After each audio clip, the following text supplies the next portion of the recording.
नमस्कार, मैं हूं संदीप अखिल। आज हमारे साथ है छत्तीसगढ़ के मुख्यमंत्री विष्णुदेव साय जी। साय जी, आपका बहुत बहुत स्वागत है। जी धन्यवाद।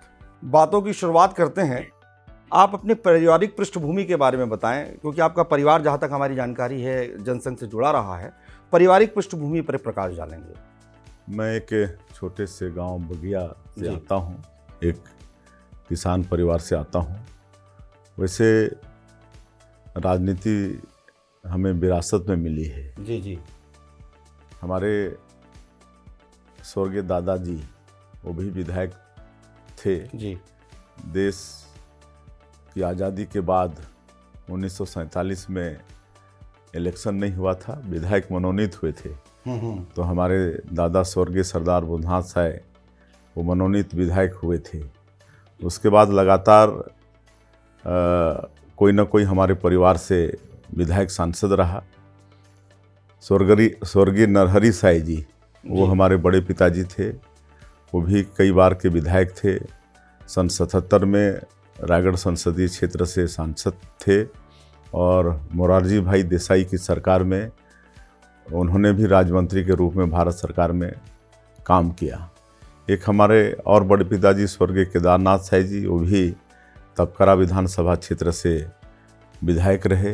एक हमारा ताऊ का लड़का रोहित कुमार साय, वो भी विधायक रहा और लगातार 90 के बाद में 2 बार विधायक, 4 बार सांसद के रूप में भारतीय जनता पार्टी के आशीर्वाद से हमको काम करने का अवसर मिला है। राह उतनी आसान नहीं थी आपकी, बड़ा संघर्षों से भरा रहा है।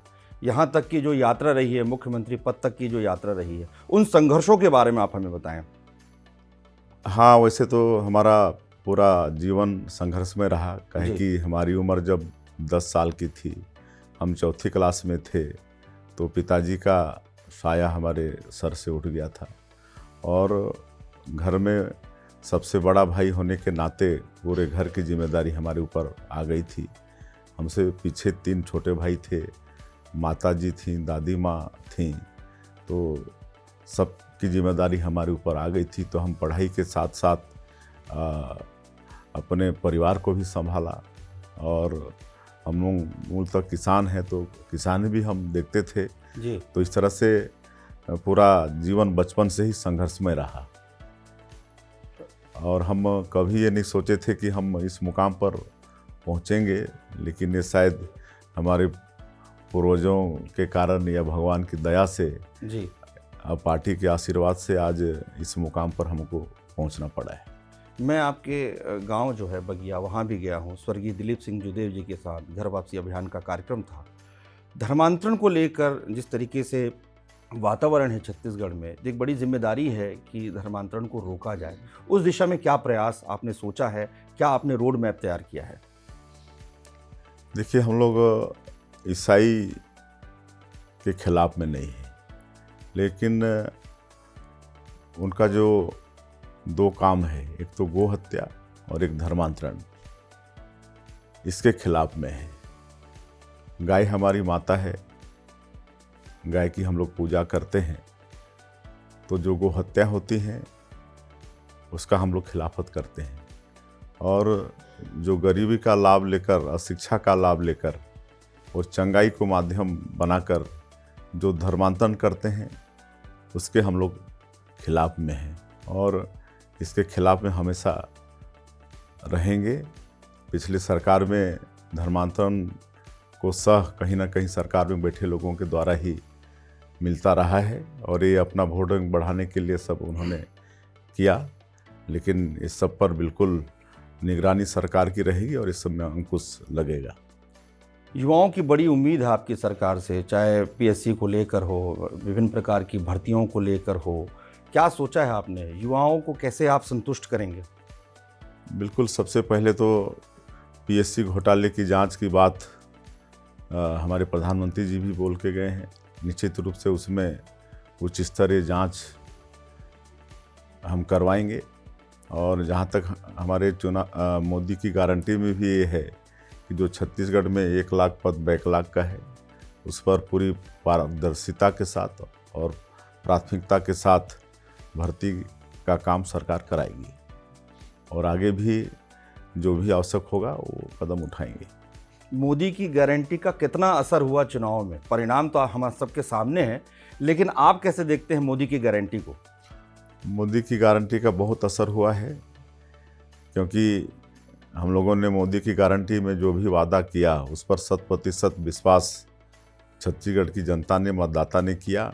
और आज छत्तीसगढ़ ही नहीं, पूरे देश की जनता का विश्वास भारतीय जनता पार्टी पर है, हमारे देश के यशस्वी प्रधानमंत्री श्री नरेंद्र मोदी जी पर है।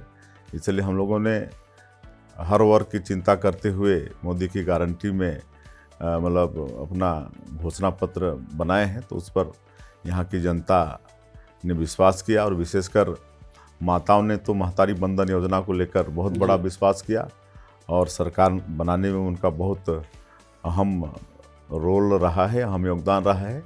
उसके हम आभारी भी हैं हमारी माता बहन के। जी, जैसा स्वभाव आपका है, इतने वर्षों का राजनीतिक सफ़र है आपका, लोग ये कहते हैं कि आप जितने सहज हैं, लेकिन जब अन्याय अधर्म आपको दिखता है तो फिर आप अपने तीसरे नेत्र भी खोल देते हैं।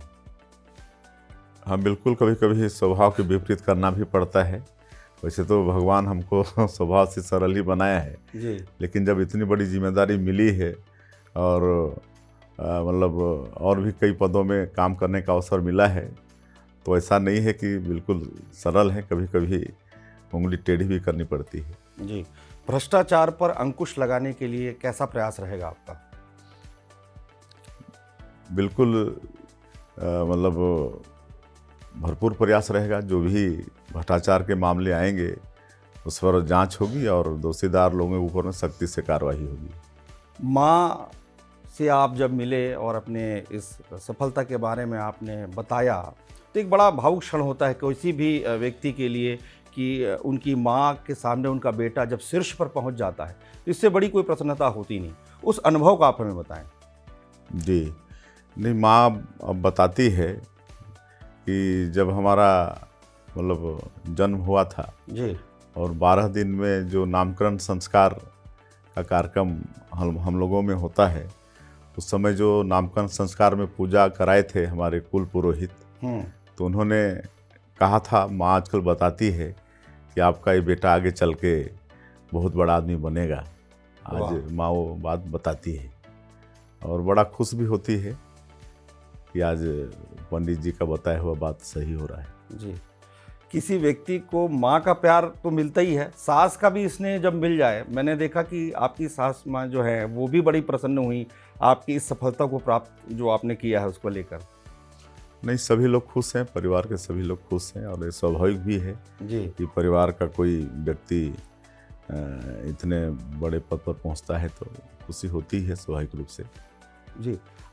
एक बात हम लोग जानना चाह रहे थे कि राजनीति में जो फिलहाल युवा आना चाहते हैं, क्योंकि आप युवा राजनीति से यहाँ तक आए हैं, उनके लिए आप क्या संदेश देना चाहेंगे?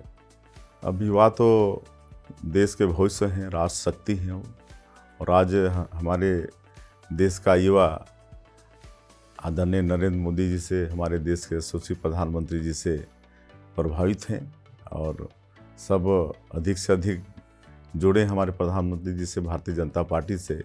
सब मिलकर इस देश को फिर से मतलब विश्व गुरु मतलब बनाना है, और आदरणीय नरेंद्र मोदी जी के नेतृत्व में उस दिशा की ओर बढ़ भी रहे हैं। फिर भी पहले हमारा ये देश सोने की चिड़िया कहलाता है, तो अगर हमारे देश का युवा, और हम समझते हैं कि विश्व में सबसे अगर कोई युवा देश है तो वो भारत ही है, सबकी ताकत लग जाएगा तो हम लोग को सोने की चिड़िया बनने से भी कोई नहीं रोक सकता। जी, अंतिम में मेरा प्रश्न ये है कि जो अनिति कछु भाषों भाई तौम हुई बरजहूँ भय बिसराई, ये रामचरितमानस में कहा गया जब रामचंद्र जी का राज्याभिषेक हो रहा था, कि जनता को ही कहा गया और सभी को कहा गया कि आप भय मुक्त होकर मुझे अपनी बात कहिए। वही उम्मीद आपके साथ भी है कि भय मुक्त होकर आप मेरे तक आइए, आप अपनी बात कहिए। ये मेरा स्वभाव ही रहा है, और ये सब गुण हम स्वर्गीय दिलीप सिंह जुदेव जी से सीखे हैं। वो हमारे राजनीति के आदर्श भी रहे, और 25 साल तक उनके साथ हमको काम करने का सौभाग्य मिला। लेकिन 25 साल में उनको हम कभी नाराज़ नहीं होते देखे। जो भी आता था सबके साथ वो गले मिलते थे, सबकी वो सुनते थे और उन्हीं से हमने सीखा। और वैसे भी हमारी पार्टी कार्यकर्ताओं की पार्टी है, तो हम भी प्रयास करते हैं कि जो भी कार्यकर्ता या व्यक्ति हमारे पास आए तो पहले तो उसको सम्मान दें और फिर उनकी बात पूरी सुने, समझें और जितना समाधान कर सकते हैं उतना करें। ये प्रारंभ से ही हमारे स्वभाव में है और मैं आगे भी इसको कायम रखना चाहता हूँ। जी, आपका बहुत बहुत धन्यवाद। छत्तीसगढ़ की जनता को आप क्या संदेश देना चाहेंगे? छत्तीसगढ़ की जनता को, छत्तीसगढ़ के मतदाताओं को हम धन्यवाद देना चाहेंगे, उनका आभार व्यक्त करना चाहेंगे जिन्होंने भारतीय जनता पार्टी पर इतना बड़ा विश्वास किया है। भारतीय जनता पार्टी का सरकार बनाने में उनका योगदान है और उनके जो विश्वास, इतना बड़ा विश्वास, उसमें मतलब 100% खरा उतर सकें, इसका अपने तरफ से, हमारी सरकार की तरफ से पूरा प्रयास रहेगा। हमारे साथ थे छत्तीसगढ़ के मुख्यमंत्री विष्णुदेव साय जी। साय जी, बहुत बहुत धन्यवाद। जी, आपको भी धन्यवाद।